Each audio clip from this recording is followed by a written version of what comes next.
crianças, tudo bem? Nós temos mais duas disciplinas, que é língua portuguesa e ciências.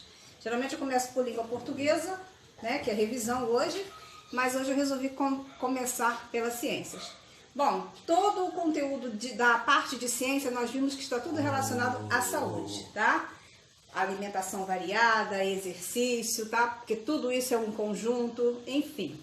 Vacina também, que conta. E aí chegamos na última parte, aquela parte principal que trata-se de cuidados com o ambiente também. E esse cuidados com o ambiente, nos referimos a saneamento básico, tá? O que é o saneamento básico? Aí eu coloquei ali em cima para vocês, é um conjunto de medidas para proteger a saúde da população e manter o bem-estar de todos. Aí aqui eu tô falando que, no caso eu botei o esgoto, né? Ele é uma estação de tratamento para ser lançado na natureza, sendo que há uma diferença. Quando não existe esse processo, isso aqui causa danos ao meio ambiente e às pessoas, tá?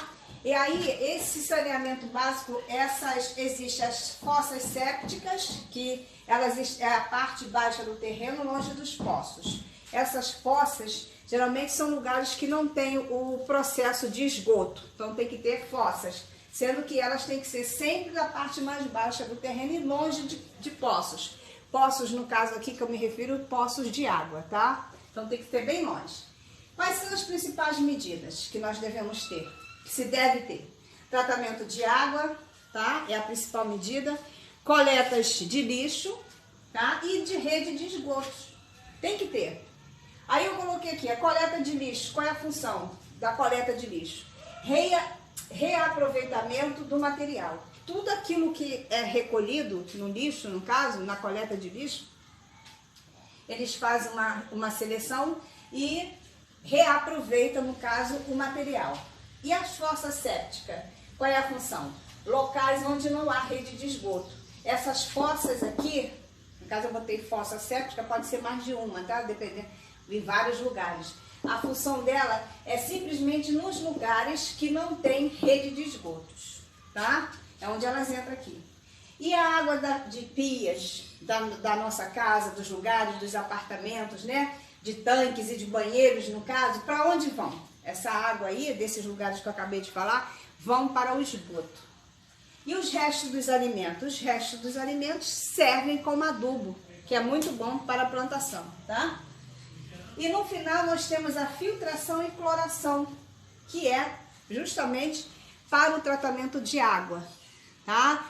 Você ouve muito falar, a água que a gente bebe é uma água poluída. Pode ser que existem casas que tenham água poluída por alguma coisa, no encanamento, alguma coisa. Mas, de modo geral, se acontece alguma coisa que afeta essa água, automaticamente a nossa saúde vai ser prejudicada, tá? Por isso que ela passa por um processo de tratamento. Inclusive, nós já estudamos isso em outros bimestres. Ano passado, nós vimos sobre o tratamento de água, como é que é o procedimento, que não é o caso agora aqui que eu vou falar, tá? Mas todo mundo sabe que a água passa por um processo. Tá bom, gente? Então, aqui fiz um resumozinho do saneamento básico que deu para vocês com certeza compreenderem. Então, daqui a pouco nós vamos para língua portuguesa. Bom, gente, vamos lá para português. Vamos para a revisão, tá? Hoje é a nossa primeira revisão desse bimestre. Verbos.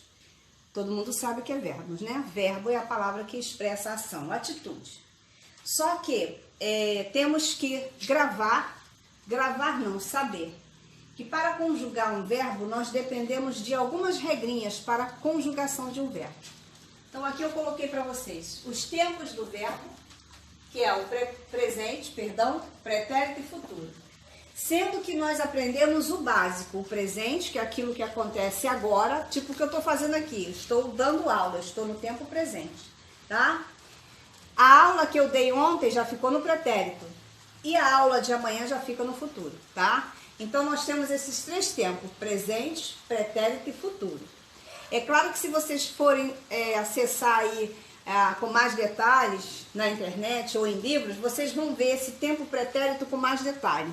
Pretérito no pretérito vocês vão ver o perfeito, o imperfeito, mais que perfeito, mas nós estamos no básico, tá? Então, de tempos nós sabemos que é o presente, pretérito e futuro. E do modo? modos, são 3 modos para conjugar o verbo. O indicativo, que é o que geralmente utilizamos muito, o subjuntivo e o imperativo, tá? Pessoas, para poder conjugar o verbo, precisamos de pessoas, tá? Que no caso são pronomes oblíquos aí. Aí eu tenho aqui o eu, tu e ele, que é do singular, ou ela, tá? Aqui pode ser ela também. E eu tenho nós, vós, eles ou elas, que é do plural.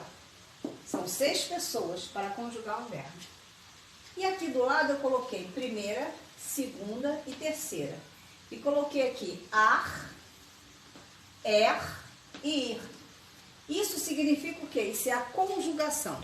Se eu falo um verbo, por exemplo, falar, que é o que eu estou fazendo aqui.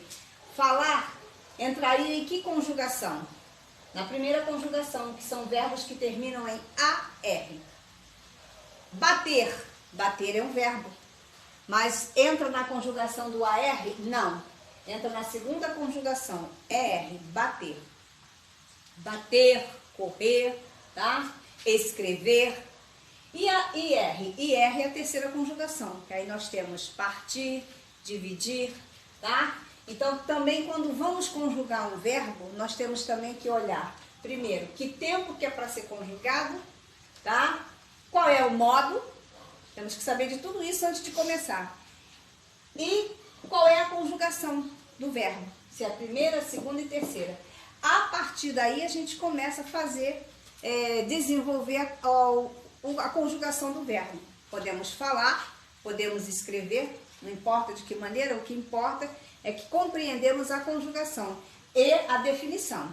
Isso aí é fato, a gente tem que definir a conjugação, o tempo e o modo e as pessoas para conjugar um verbo. Tá bom? Na próxima aula, que vamos continuar em revisões, começamos hoje, eu vou colocar para vocês alguns verbos conjugados. Vocês também têm aí no livro, mas vou mostrar para vocês a conjugação de alguns verbos. Tá bom, gente? Então, por hoje é só. Beijo!